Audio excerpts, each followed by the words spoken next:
Welcome to Money on Tap.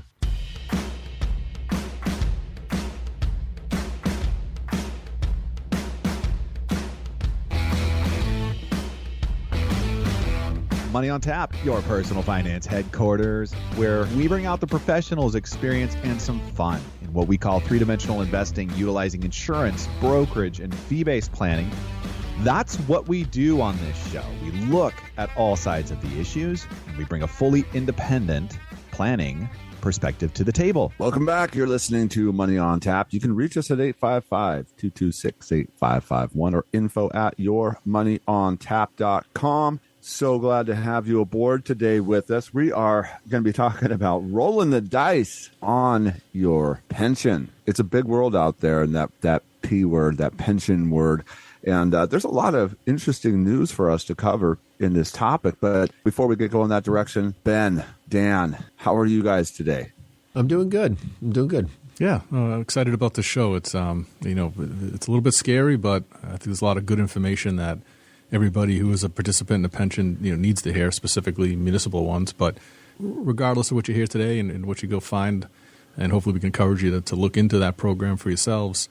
There are options and there are ways to buoy that. And I think that this show specifically doesn't necessarily, like if you don't have a pension and you're listening, like this isn't like turn the dial off, because there's going to be a lot of information that, from the solution standpoint of how you build, sustainable retirement income is really going to be relevant to our conversation. So, well, whether you have a pension or not, you're paying for it regardless when we get into how these things are funded or unfunded. But understanding that, it affects us all, payers and recipients, or just payers. It has an effect across the board. It does. You're right. It's going to be a really fascinating dive into a significant part of the local economy, as well as the setup of the landscape for retirement today. But before we get going too far down that road, it is time for Money in the News.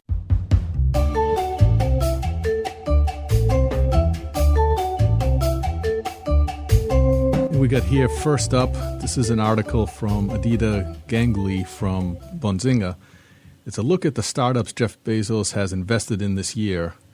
Most have this one thing in common, and I found this interesting in particular because we all think of Bezos as having made his money from Amazon, and that certainly is where the bulk of it comes from. But over the years, he's also been a pretty savvy investor in different startups.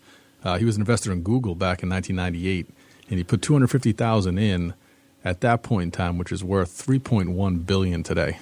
So he did pretty well on that return, but it's just a piece of his, $150 billion net worth overall. So, but it's interesting to see what he does with his money. We talked about one of his investments last week. It was the real estate company there, and different ways to participate with fractional shares of homes, arrived homes, exactly. So.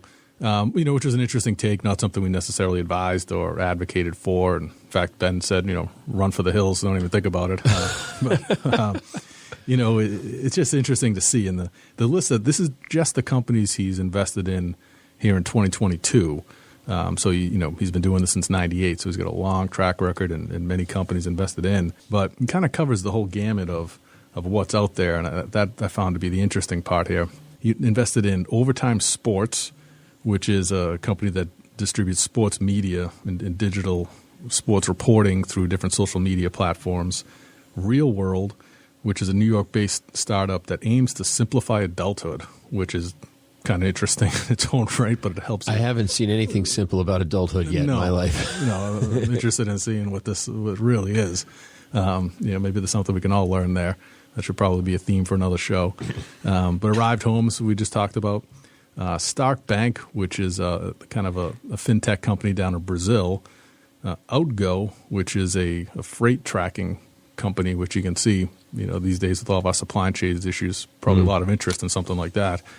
Doxo, which is an all-in-one app designed for online bill payment, which, again, is something that might be a useful utility for a lot of different people. Wildtype, which is growing cell-cultured salmon. We talked about that in a show way back about kind of grown meat in a lab. Yeah, that's disgusting. The cloud paper that's next, Dan, I find tremendously painful. It's a startup designs toilet paper and paper towels from bamboo. Yes. All I think about is bamboo is splintering. Yes. Probably some places you don't want. Sounds painful. Might have been a bad investment. No, yeah, that's certainly one I don't want to experience. I'll tell you that. I think when I'm looking at all of this stuff, it's amazing to me. It's like Bezos has plenty of money, and it doesn't matter how much money you have; you just keep investing. But I think it's really interesting from a money in the news perspective is that, I mean, he has the ability to gamble on stuff that would mean nothing. Any one of these could turn out to be 20-fold, and so out of his 10 investments, he's still doubled his money theoretically. So, the average investor doesn't get opportunities like this stuff. So it's kind of interesting that way. But I think when I look at money in the news and what he's doing, I really look for like synergies along with what he thinks has value or what his advisors think have value in that space. Like I look at Stark Bank, looking for fintech startups. Like fintech is literally staring us in the face. It's going to explode. I mean, I don't know if it's 5 years from now or 50 years from now, but it's going to be a major portion of our world. And him looking for a startup experience is really interesting. And I think about that woman that runs the ARK funds, Catherine Wood. I think she's just a little early. Right. I think she's just a little early, and I think that there's a lot of real value there. And so I think we bring these articles to everybody, and it's like, oh, what do we care about this stuff? But you have to know what the wealthy are doing and where they're putting their money because they have some of the best advisors out there. And that's the commonality that this article points out is that, what he's specifically doing, at least in their interpretation of the moves he's made, is that he's targeting Generation Z, right? So he's got a specific target audience who he thinks will find use and utility in these startups.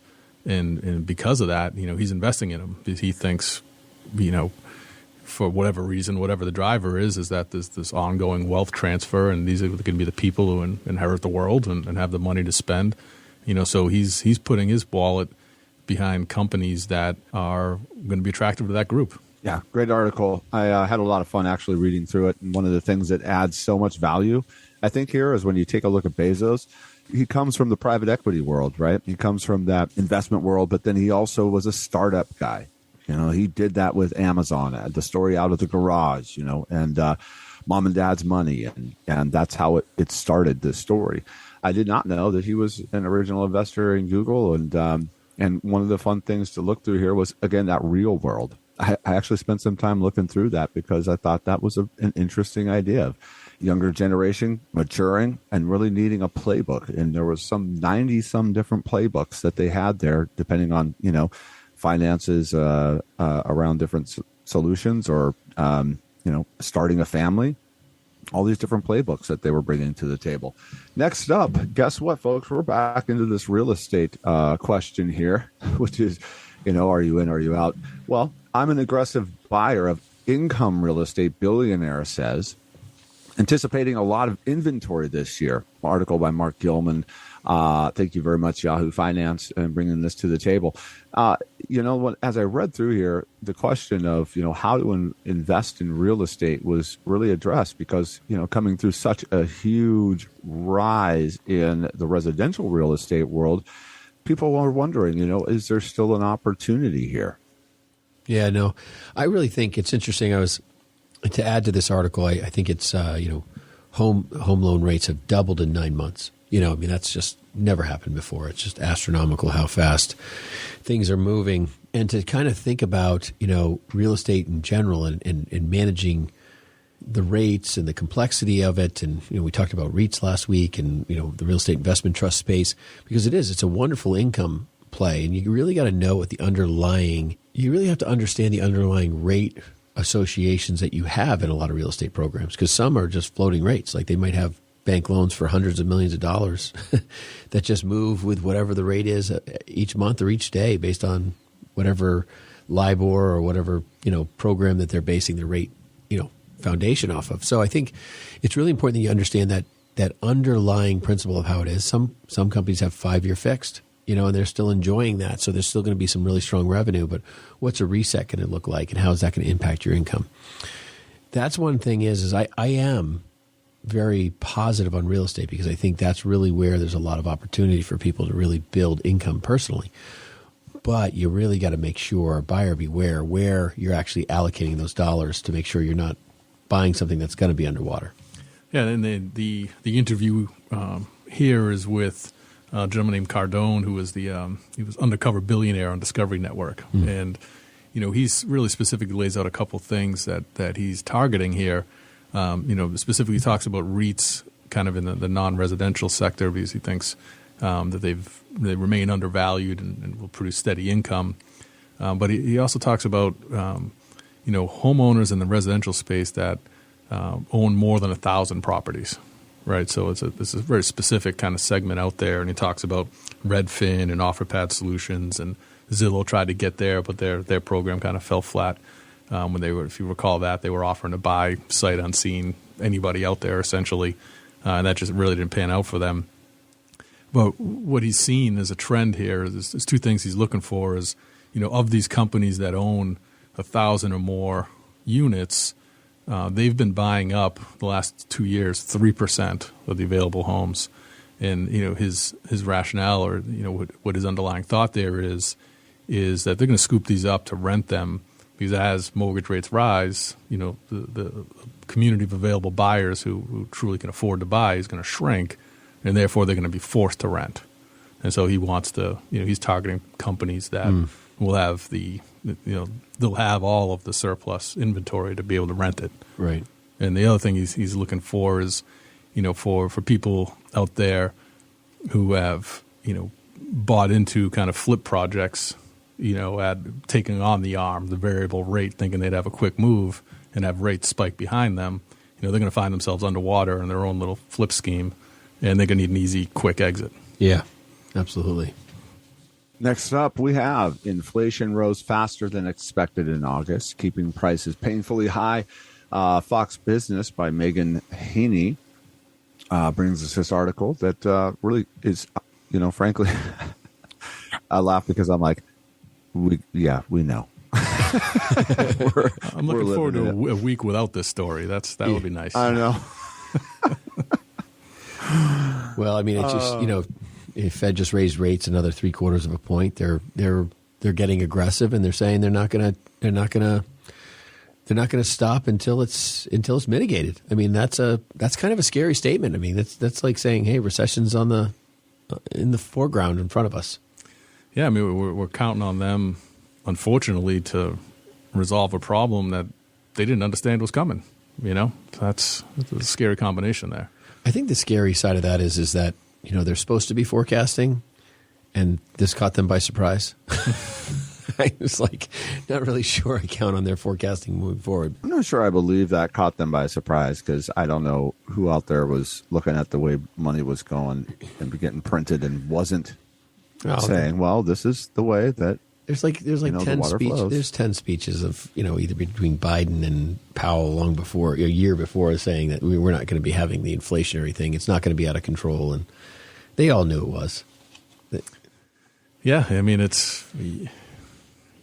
you almost hope that it's true that they were lying to us. Maybe that means they have a handle on the fix. You're right. But the fact of the matter is, I mean, we heard that word, a miserable word, transitory, right? I mean, so many times. Oh gosh. And it's proven to be anything but. Yeah, that's for sure. The problem, the problem with this is there's just so, it's such art. It's like art. It's somewhat artificial inflation. Right. I think that's why they were, pushing for transitory in their wording and so forth. And maybe they were hopeful that it was just going to dissipate. But if you shut down the world for 2 years, you don't think you're going to have, this artificial, massive demand that can't be fulfilled. That's just going to be pent up, ready to go. And it's going to force everything to go sky high.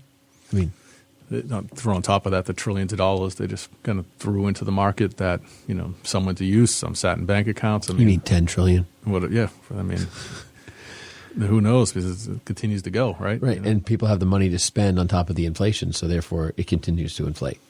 Yeah, I mean, everything's at auction at this point, to the highest bidder. Forget about what's marked, and that seems to be the way. When you go to McDonald's and it's the $5 menu and not the dollar menu. Not transitory. Yeah, I just, I remember pre-Biden there was, Fed's, wanting to raise rates, conversations around, blips in the radar happening in our stock market at that time.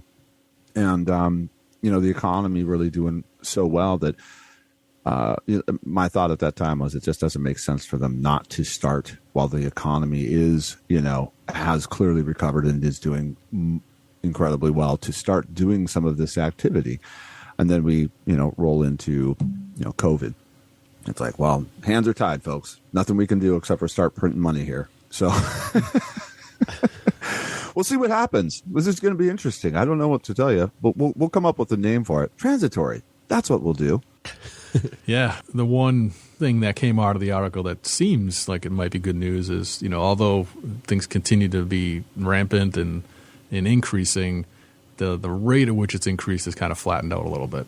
So I don't know if that means we've grabbed a toehold in this thing or what. It's not like you're climbing Mount Everest and you're scaling the last few feet of the peak. It sounds like we're on the last couple steps to the top. That's what it does sound like. I would agree with that. But Dan, you are a ray of sunshine here today. I appreciate that.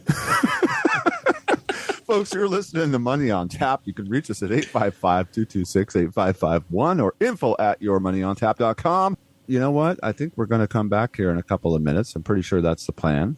And today we are going to be talking about rolling the dice on your pension. Can't wait to get into this topic with you. Don't go anywhere. We'll be right back. You're listening to Money on Tap.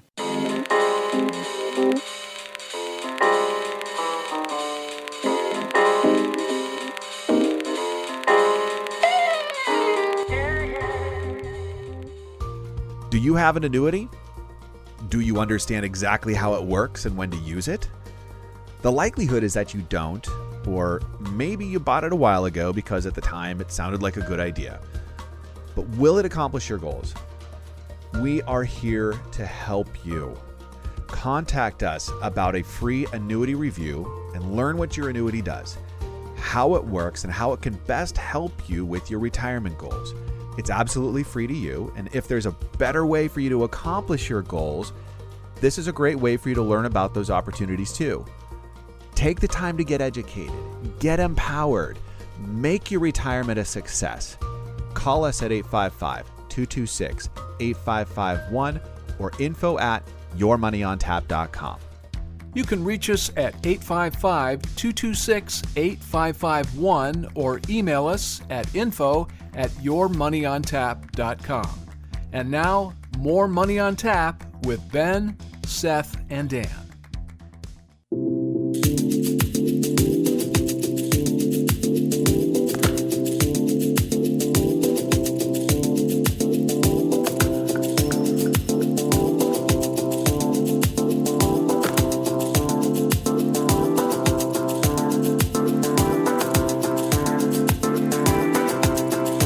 Welcome back. You're listening to Money on Tap. You can reach us at 855-226-8551 or info@yourmoneyontap.com.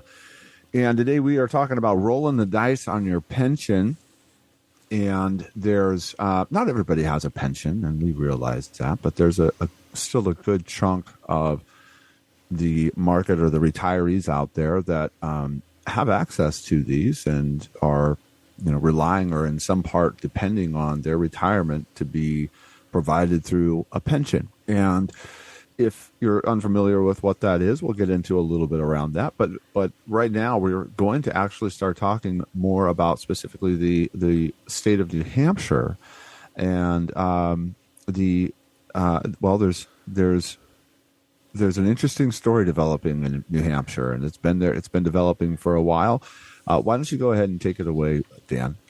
Yeah, I mean, what kind of got us going down this road is, and we've talked about pensions many times over, and we got a kind of series of shows around no pension, no problem. So, if this one piques your interest, definitely go back to the library and grab those as well, because we do have some solutions as how you can personally take control when opportunities present themselves of your own pension, and there's some strategies around that. But what caught my eyes in the Wall Street Journal, they had an article about city and state pension funds suffering their worst year since 2009, which, you can understand with kind of market conditions, why that may be the case. But it was kind of eye-opening for me to see is exactly, again, looking at the country across the board, what these pensions are invested in and, how they've fared lately.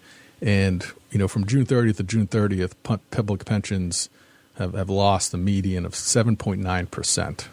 across the board, which, is maybe faring better than some of our individual portfolios. But when you understand the importance of a pension system and how many lives it's intended to support, I mean, that's a considerable loss. What comes further from this is, each pension system runs on its own, but on average, the way they figure it, that these pensions expect to earn about 7% a year. And in order to get there, they've had to take on, considerably more and more risk over time. And presently, the kind of your average portfolio composition is about 60% in equities, 24% in bonds, 9% in alternative investments, about 1.5% in cash, and 0.5% in real estate. So that's, when you have 60% of the pension system invested in equities, and we're going through kind of the volatile times we're experiencing right now, that's a hefty portion. That's a lot of money to be kind of left to the whims of the market. Yeah, I think the thing about pensions, and the thing that makes it really scary, because if you have a pension, there's we're going to talk about a lot of things that might just throw a lot of fear at you, and I don't want that to be the case. But the way pensions work and what people do with pensions and the third-party administrators that manage these things is that they come up with a projection of what your rate of return is going to be, and the 7% you're talking about is pretty normal. The problem is that you as a consumer, or a person, or a pensionee, what you're actually looking at is you're saying to yourself, okay, well, I'm going to get this benefit when I retire, and this organization is going to be responsible for it. And the problem with that is that the organization has some control. The TPA has the control to say, we did at one point in time think it was going to make 7%. And so any shortfall the organization has to come up with. So if they only make 4% and they were going to make 7%, well, they got a 3% expense brand new already on their books. And this was a reason why a lot of corporations have gotten out of pensions, because it was just kind of an unknown liability each and every year of how much are we going to have to overfund the pension when we have a huge drop. So a lot of TPAs, they get, kind of strong-armed a little bit, and then they say, okay, well, we thought it was going to be 7, but we're going to lower it to 5 so that the corporation or organization can underfund what they were going to have to come up with because we were mistaken, and we're going to push these numbers out farther. That is a major, major problem because you don't really know what's going on in the background.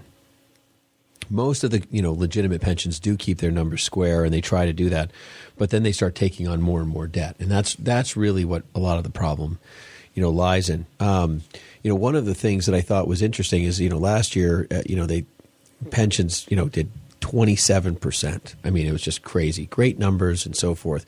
But when you look at the returns across the board, I mean, there was like a lot of years where the market was good that it was barely performing above zero.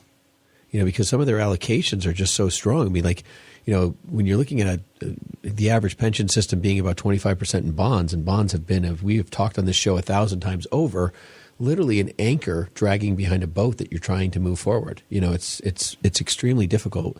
Now, as the rates get a little higher, as we're talking, the Fed just raised rates again, 0.75 of a point. That's going to make bonds a little bit more and more attractive as time goes on. And so that's interesting, and I think you'll probably see even more bond holdings in portfolios as rates get higher. Yeah, I saw the news this morning that the 2-year bond was approaching 4%. I think it went over 4%. I don't know exactly where it stands at the moment, but you're halfway there, right? Yeah. If that's the way you're allocated. So if you're in a pension system or you're a pension manager, you better get in those, because then you can cut down your equity exposure significantly if the bond portfolio is going to get you halfway to the return you're looking for. So I think there's room for optimism in there, but specifically when we get back to New Hampshire now, we've been kind of talking about the national averages. New Hampshire is in a little bit of a difficult spot because they expect to return about the same. They're targeting, they were initially at 7%, and I think scaled it back down to 6.25%. 6.75%, which is what I was talking about. Yeah. They kind of readjust their numbers to try to make the debt appear smaller. Yeah, and they've and unfortunately their earning expectation is 6.25%, but they're financing the shortfall at 6.75%, which is literally the most expensive loan the state has. Yeah, the thing is like they can dial these returns up, and I was just to be clear, you dial your returns up, and you say, hey, we're going to make this much, we have to put less in to get there. You dial your returns back, and you have to put more money in. So there's kind of like this back and forth. Mitigating that is huge. The problem with New Hampshire specifically is the fact that basically the state started this program, as we were talking earlier. 40%, they were funding 40%, and and they dropped it down to 35%, and then by 2011 they were doing zero. Yeah, and in 1967, when this fund was established, that was the agreement, right? The state would cover 40%, the municipalities cover the other 60%. But yet, to your point, 2009 they cut it back to 35%. 2011 comes along, they go to zero. Yeah. So they put it entirely on the municipalities to fund this program. And there's been legislation out there lately to get the state participating again. Because I think last year there was a $252 million surplus in the budget. So you think they'd potentially throw some of that at the problem. But politically, that doesn't get anybody elected. So that's not happening. Yeah, that is like one of the keys there, Dan, that I think, if you were to just take a look at it from a budget and how do you manage a budget, it's like, well, you have a surplus and you have a debt. And of course, you want to pay off the debt. Some of the numbers that you've talked about is the target of 7% as far as a return on the total portfolio. But then you have this debt over here that you have lend out at 6.75%. And so on those monies lent, and if you are hitting the target of 7%, you're really only up a quarter. And that's not what the 7%, that is not factored into that 7% target. On top of that, you really have a challenge because you've got the eyes of the public, the needs of the public, which a lot of the time are focused on areas which require a lot of money. The schools, funding those and funding different programs throughout the state. And so that $252 million surplus, it's hard. It's hard for those legislators, I realize, to go ahead and make a decision that we need to go ahead and spend this money over here, because it just kind of, the sense is it's going to work out, like it's not my problem today. We'll kind of kick it down the road a little bit further until there's another day that somebody else can figure this out. But right now I've got constituents and I've got these things over here, and these are clearly more of a priority than the debt that we got to service.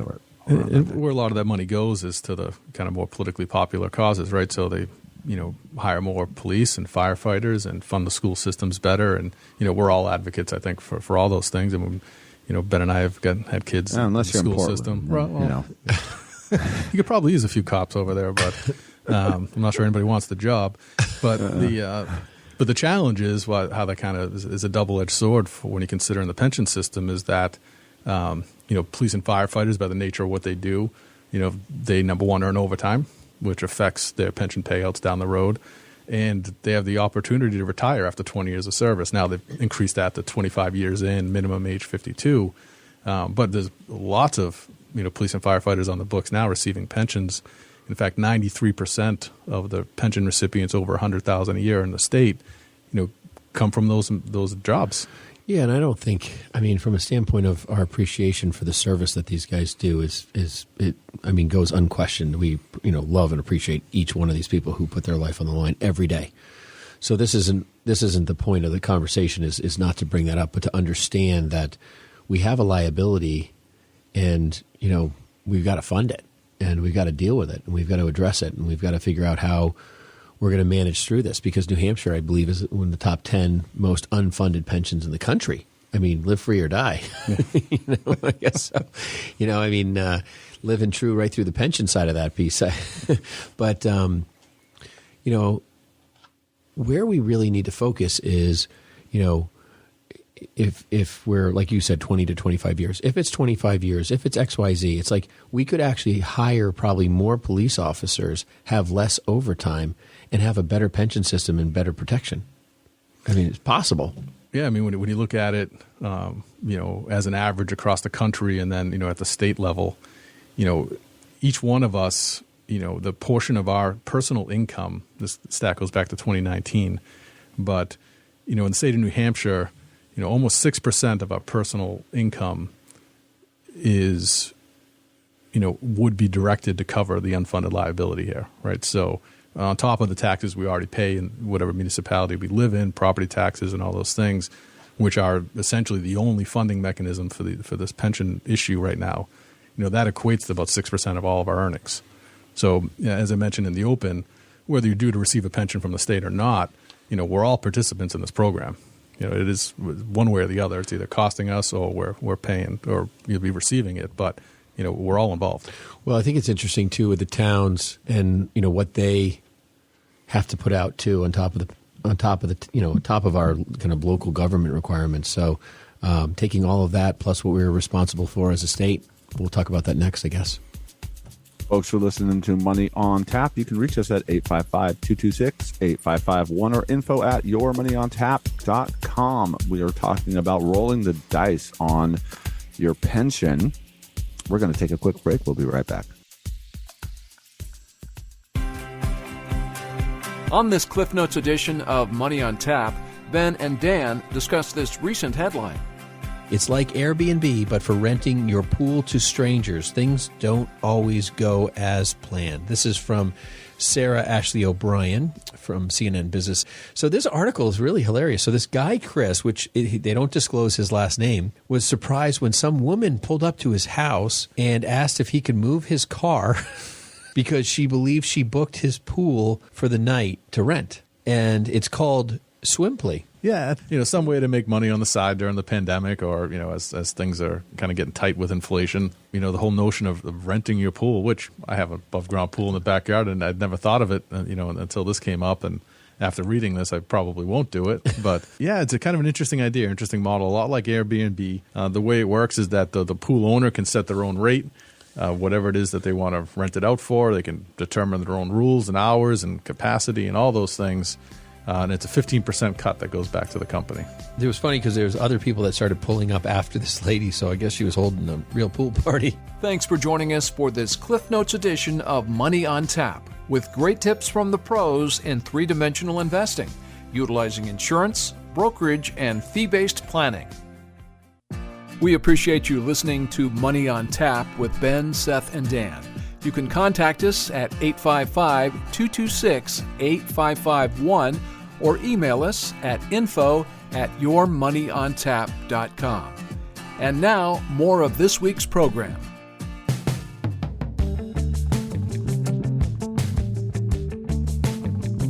Welcome back. You're listening to Money on Tap. You can reach us at 855-226-8551 or info@yourmoneyontap.com.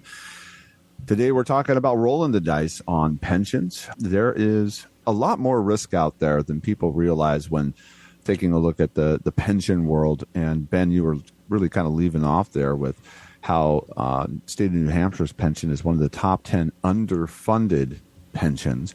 And there's kind of a lot of questions that, as the more that we talk about it, the more questions I have, like, well, why would they do that? Like, what was the reason behind that? And usually I'm just going to come back to, it was a money decision and it had to go one way or the other. And that was what decided years ago to get unfunded so that money could flow a different direction and, taxes would not have to be raised. But here we are today with, an unfunded pension and a target date out there. Was it 2039, I believe? Or, yeah. That this has to be paid off, and it's rolling up. The debt on this pension is rolling up at 6.75%, and that's compounding, right?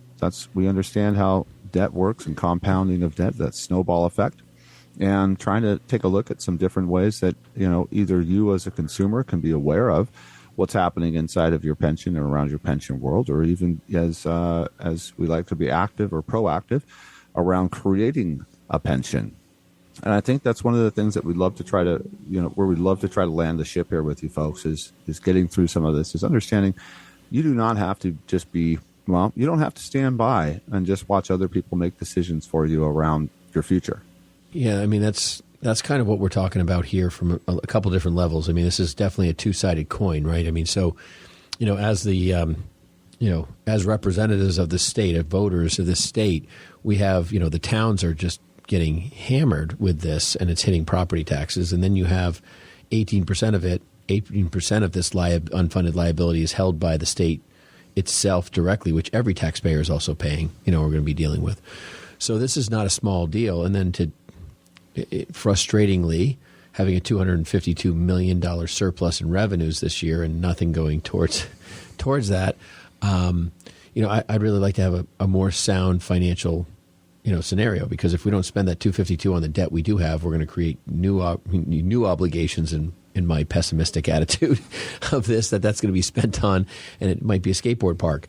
I'd much rather take care of our firefighters and our police officers and get that resolved, and the teachers of this great state that have sacrificed so much for all of us to have the lives we have. So that's really, really important, and I think we need to, as a state, address that and really get a handle on what that looks like. And there probably is a balance between the amount of time served and what the pension, they need to address that. If it's over ambitious, financially, then, well, that's a whole different story. I mean, that might be a conversation to be had, but not ours today. But the thing that, a lot of people don't realize, and I've had this happen with state of New Hampshire pensions, where I've actually worked with clients where we've actually looked at taking a buyout from the state of New Hampshire and actually rolling it into an annuity that created a pension for the person. And it was actually a higher income. So depending on the scenario and the time and so forth, you could actually find yourself in a couple different positions, one with more income, stronger financial guarantee from an insurance company that has a lot more leverage financially than the state of New Hampshire, and you might be able to actually create additional benefits and features too. So from a standpoint of, if you have a pension and you're unsure of the benefit and you have a buyout option, it's worth actually exploring the annuity world, because I've seen that some of the pension payouts, depending on years of service and all of that, can be better by an insurance company. And when you think about the underlying investments, that these states have had to take on with that 60% exposure to the equity world, insurance companies don't do that. They are significantly more conservative with where that money goes. And then ultimately, as the consumer, if you end up buying an annuity with guarantees, you can take yourself from 60% exposure to the market to essentially zero. Yeah. And a lateral move and produce, the same or potentially even more income down the road. You're just taking so much risk off the table by considering something like that. Well, separate from the market, you're talking about the state of New Hampshire. It's like, I know we got the Pension Benefit Guarantee Corp, and but that's not supposed to be guaranteed by the U.S. government. That's part of our old shows. Like, that's actually not. The government has put money into it, which was actually against the rules and regulations of the creation of the PBGC. But it's a scary thing to think that we have like economic collapse in pensions coming our way, in my opinion. And I think that, and I don't say that to scare anybody. We have just so many baby boomers that are all going to be collecting on these pensions all at once. And guess what? Very, very few people are paying into pensions because there's just not that many offered. Yeah, one of the interesting things around the numbers with the pensions was, and I think you mentioned this around the public service, like the police, firefighters, and in comparison to like county officials and teachers, was the 20 years of service to really buy into or have a full retirement from the pension. And so there's an extension of the payouts with that when they're starting their pension early or retiring early. But then also there's the longevity that's happening in our world today. Just people are living longer all the time. It's not that uncommon to come across somebody that, either it's your grandmother or mother that is over the age of 100. That's more and more common now. And so the stress that is happening with, the duration of time that these pensions have to be paid out on, as well as the factor that, there's early retirement for a large chunk of the pensionees, that really expresses itself on the system. Yeah, and I think of it like this. I think of it like an ice cream truck pulling up to a neighborhood. This is going to sound kind of weird. And everyone runs out to get ice cream all at once. But then there's nobody else to buy ice cream because the ice cream truck drives away. The problem is that nobody's filling up the ice cream truck anymore for the next neighborhood. And so, but we have all these people retiring and a huge, huge demand on those pension systems all at once. Honestly, if you could get your pension, we talked about the 2014 Obama Pension Reform Act, Multi-Employer Pension Reform Act, many times on the show.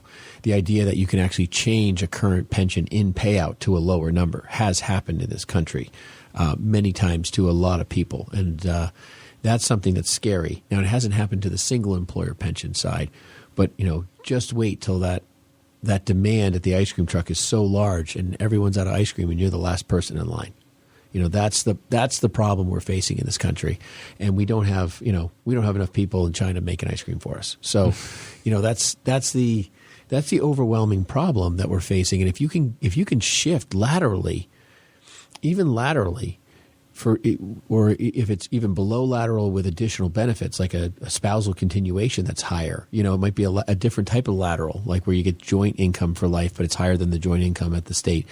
If you can shift laterally in any capacity or better to an insurance company, you are in significantly better financial hands, as you provided. You can even get down to potentially zero risk in that insurance space with income for life and those type of things. So there's just so many things. So if you can get out of these things laterally, you can remove this risk. You might be able to diversify that pension risk among a few companies, even if you felt like you just didn't want it all in one hand. And insurance companies, first of all, as an annuity holder, you're protected by contract law. Secondly, insurance companies, they have to run efficiently. They're for-profit businesses, and they understand that, right? So we understand that about them. They're not subject to kind of the political whims of what's the next administration coming in and what promises have they made and how does that defer money from the program to something that's... And here's our unfunded liabilities. Right, something easier to talk about, and let's see when they have to renew this debt, is it still at 6.75 or now they servicing the debt at 10, 11, 12%? I mean, what effect is that going to have? So there's just, and this is just my personal take on it, you can just assert a lot more control, a lot more predictability, and a lot less exposure to the equity world and the political world, by just kind of going private with your pension. I totally agree with that. You're listening to Money on Tap. You can reach us at 855-226-8551 or info@yourmoneyontap.com. We were talking about rolling the dice on your pension, and we're going to take a quick break. Don't go anywhere. We'll be right back. Listen to Money on Tap.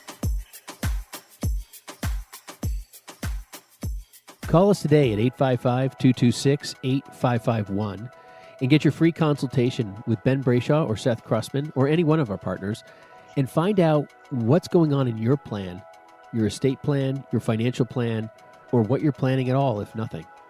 Get it fixed, get it right, get it done today. Give us a call at 855-226-8551. We appreciate you listening to Money on Tap with Ben, Seth, and Dan. You can contact us at 855-226-8551 or email us at info@yourmoneyontap.com. And now, more of this week's program.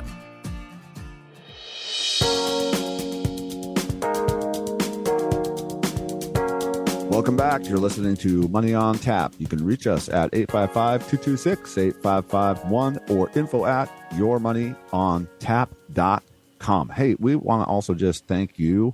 If you have been sticking around for the show and you're first time with us, give us a call. We love to connect with our listeners, and we have something for you if you do that.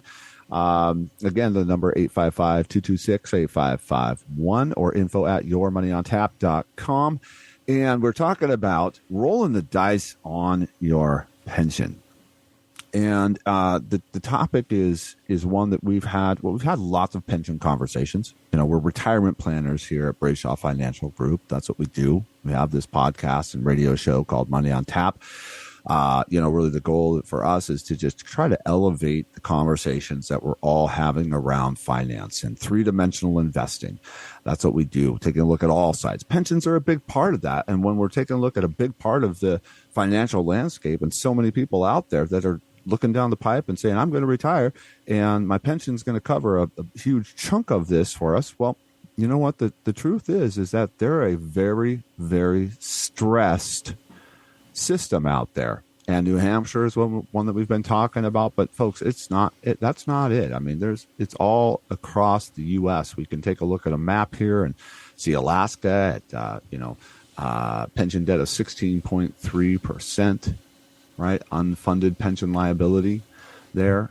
There's so many more that we can just kind of start to rattle on here. Yeah, in fact, there's it's clearly a national problem. There's only 2 states that are out of the 50 that don't have this issue ongoing. So the degree to which, and the measure here is percentage of personal income that would be required to settle the unfunded portion of the public debt. it's scary. I mean, New Jersey's at 20%. You just mentioned Alaska's about 16%. And most states are averaging seemingly right about where New Hampshire is, anywhere from 5 to 9%. So regardless of where you are in the country listening to this show, and regardless of not whether you have a pension with the state, when you think about it, what it means to you, it's like those national debt stats we go through, how much each of our portions of the national debt would be. But anywhere from 5 to 20% of your personal income, would be required for you to fork over just to get the state solvent on the pensions. I mean, think about 20% of every person in New Jersey's income would need to be allocated to the pension. Yeah, if they said we're going to wrap it up today, you literally have to fork over 20% of what you make, even if you're not a participant. That's not even federal. That's more than your taxes, right? So I mean, it's just astronomical to even process those numbers. I thought it was interesting, in the research here, 8 states had managed to decrease their unfunded pensions. So these are the states taking it a little bit more seriously. They're realizing they have a problem. Oklahoma was one, West Virginia, Rhode Island, Maine, Wisconsin, Indiana, South Dakota, and Tennessee. I thought that's clearly these states are hearing the message and they're addressing it.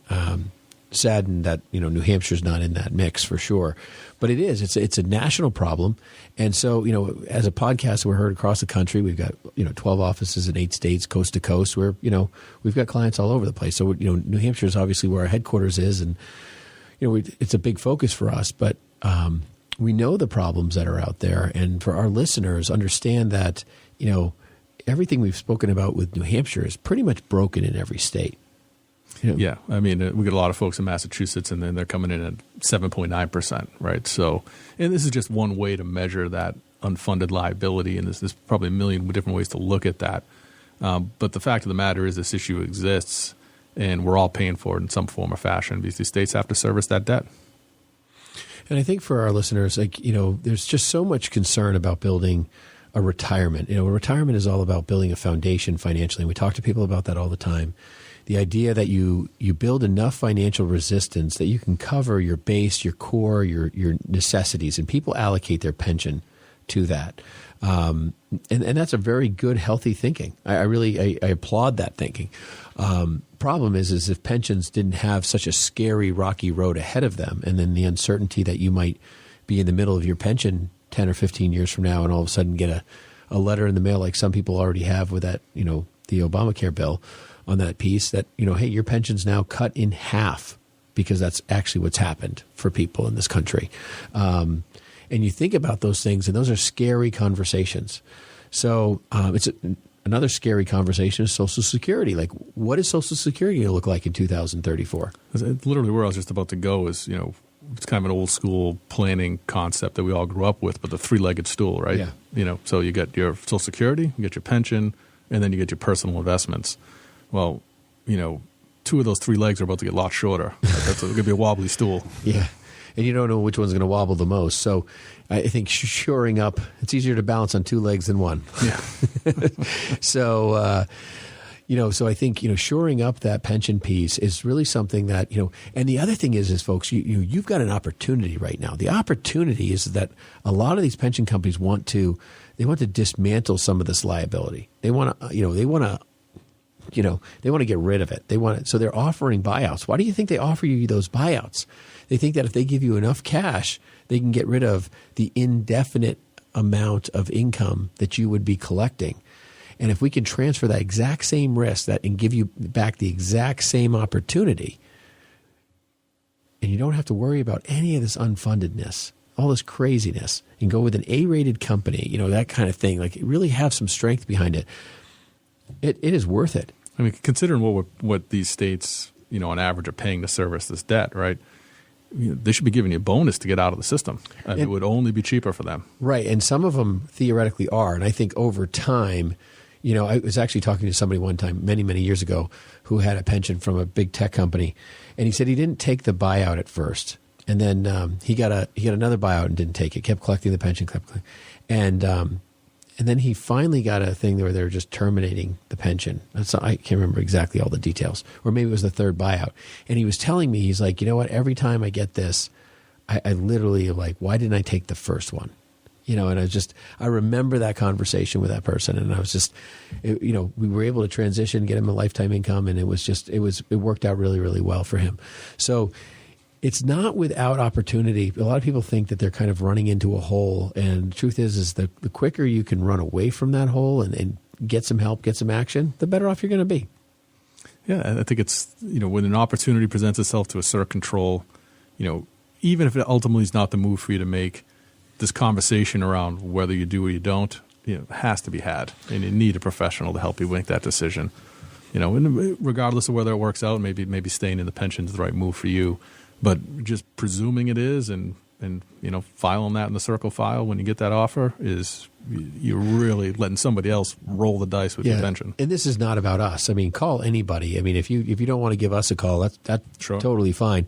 But your advice is dead on, Dan. Like, what do you have to lose to find out if you can find an insurance company that can pay you a better pension in the state of New Hampshire? If you can get more money, which one would you choose? Right? So, I mean, if that's an option for you, which I've seen happen multiple times, you'd be foolish not to look at that. Yeah.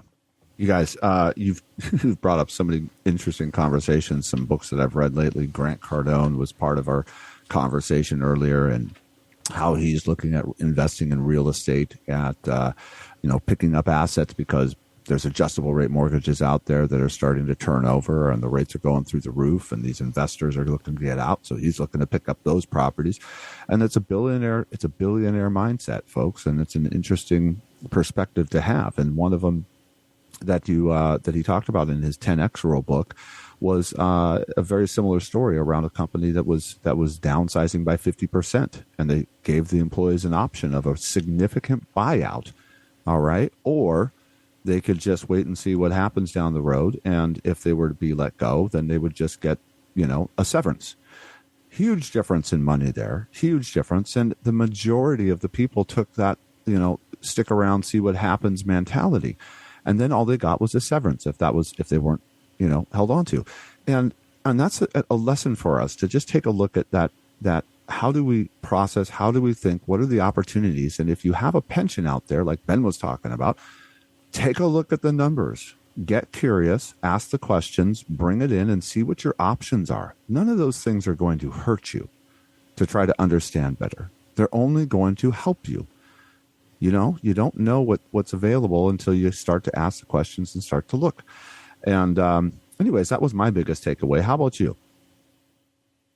Yeah, I think that's, my takeaways from this whole, process of getting prepared for the show and the conversation we're having today is that, number one, pensions are vastly underfunded in significant ways. Number two, they're investing in ways that are potentially riskier than you would invest should you have that option. And the third thing is, consider options. Don't presume it's always going to be there. Take a little time, make the best decision for your future and your retirement, but you can't do that without taking a look at what options exist around you. I would concur with all of those. I would only add that, from an investment standpoint, we're staring, down the gun of a recession, and, you might be down 7.9 or 8.9% in your pension returns this year, but, we could be looking at a 10 or 15 or 20% loss. So, locking in those things, your buyouts might just be a lot lower, post that scenario. So if you do have a buyout now and there is an option there, that's something I would kind of race to the marketplace and see what's out there for yourself. The second thing is that some of these pension programs that you get buyouts, you can actually create income that when you're going to retire will actually be higher than what the projection is. So there's a kind of a deferral credit in a lot of these programs. So, the sooner you do something, the more bandwidth you potentially have in actually creating more value for you and your family. You might not have to wait, just to add, to that, decision point. You don't have to wait to retirement to do it. Yeah. Call your pension benefits people today and see if that option exists pre-retirement. Because the longer you get to set that money aside on the insurance world, the bigger the pay it'll ultimately be. So it may be an opportunity to get into this program before you've actually severed employment. Folks, that's going to do it for us in Money on Tap. You can reach us at 855-226-8551 or info@yourmoneyontap.com. It has been a lot of fun talking about rolling the dice on pensions here today. And you know what? Getting into the solutions. That's what we do as planners at Brayshaw Financial Group. We love the opportunity to work with you. Thank you so much for sticking around and listening today. Make it a great week. The views expressed are not necessarily the opinion of this radio station and should not be construed directly or indirectly as an offer to buy or sell any securities mentioned herein. Investing is subject to risks, including loss of principal invested. No strategy, product, material, or tool mentioned can assure a profit nor protect against loss. Please note that individual situations can vary. Therefore, the information, products, materials, or tools mentioned should be relied upon when coordinated with individual professional advice. Past performance is not a guarantee of future results. This show may be subsidized in whole or in part by a product sponsor or issuer. Securities and advisory services offered through SagePoint Financial Incorporated, member FINRA SIPC, and a registered investment advisor. All other services offered through Brayshaw Financial Group LLC are independent of SagePoint Financial. SagePoint Financial and Brayshaw Financial Group do not provide tax or legal advice. Main office is located at 116 South River Road, Bedford, New Hampshire, 03110, and can be reached at toll-free 855-226-8551.